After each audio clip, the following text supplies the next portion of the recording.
هم طرف گذاشته یک دو چکری دادم ما از سیجارش خوردم بعد همه اویا بچه ها نیستن که تو خودت پودمون کسودی بچه ها خوردیش مکتب بخونن فیلسه کلونی هم اسکندر جان ایلتی و بونی کده نمیتوند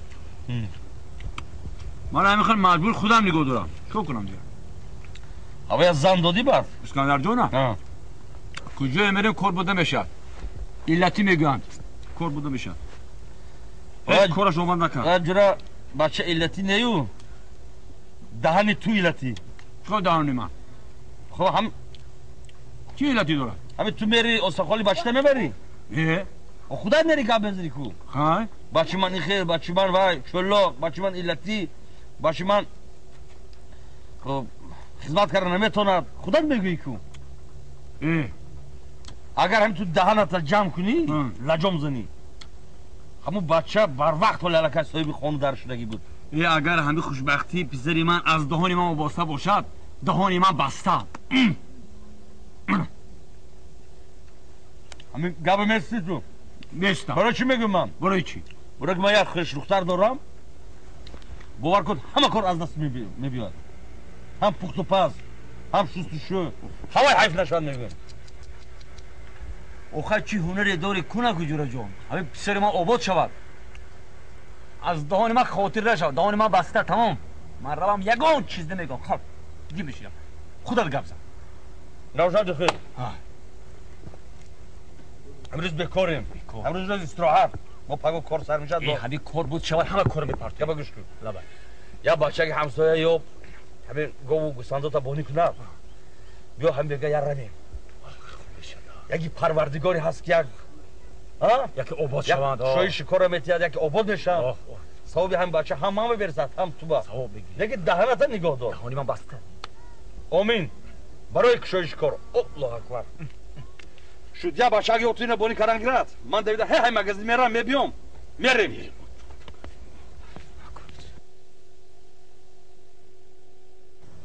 دیگه نازخی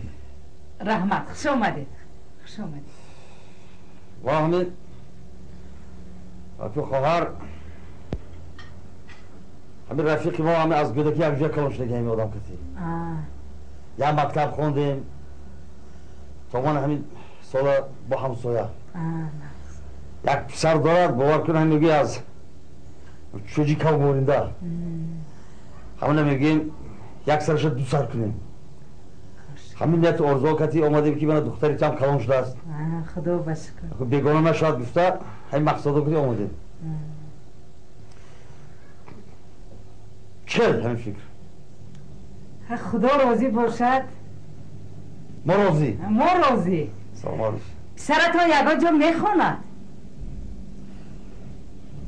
میخواند پسرش میخواند مکتب میخواند مکتب میخواند پسرتان مکتب معلمی باشد دکتری باشد همه میخواند نه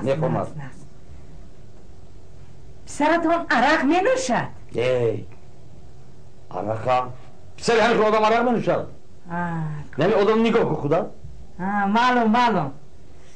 پسرتان یگان بار دیگر اویلدار شدگی است پسر یگانه هشیم یک تا پسر دارد آیا از کجاله نه من چند بدر اومد پسرتان 21 با 21 این زنگیریش پسرتان فربه یا خراب پدر را نگاه کن پدر شبین خوش شبین مویله ببین لطفیه لابد چای بیار خیر نخست السلام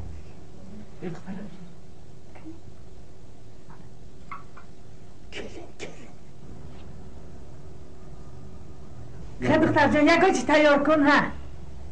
راجع ای دخترم دختری قوی از قدوی همین قدر بوازد میپزد که گفت تنگیرید همین پنجش همین خیلی هنر پنجش هنر میریزد همه کار کرده میتوند گاو جوشیده میتوند افقاد پخته میتوند خمیر پخته میتوند عموما خلاصی گفت یگان کاری نیست در دنیا که دخترم نکند دخترکم قابل پسرم قابل تا پسرم پسر این کسا هم اندک مندک نه الهی که مکا هر دوشون همین ما گفتم که هر شب خوشت پیر شوم جفتی مناسب شوند مایم خورسنده شمایم خورسنده بخیابانده بخیابان بله کاشکی گیرید باچه حاضر افقا تایر میشه گیرید دکه گیرید پسرتون عسکری رفتگیر می عسکری رفتگیر نیست تو لیکن تقول که مصلحت کردیم که یک بالا کرده یک وینی بلیت یافته میتیم خواهد خودت میدون یاخی نمیشد چی نمیشد؟ دخترم دختری یوش بچه عسکری نرفته با پگو زیغ میشد نمیشد که نمیشد؟ نه یک بالا میتونی یک وینی بلیت یافته میتیم نه اکا جان چند کس همه خیل اومده از در خانه نامید شده رفت یک نامید نکنه در نیت کتی اومده ما به خدا پسرم یک پویش لنگ کجا میرد از کری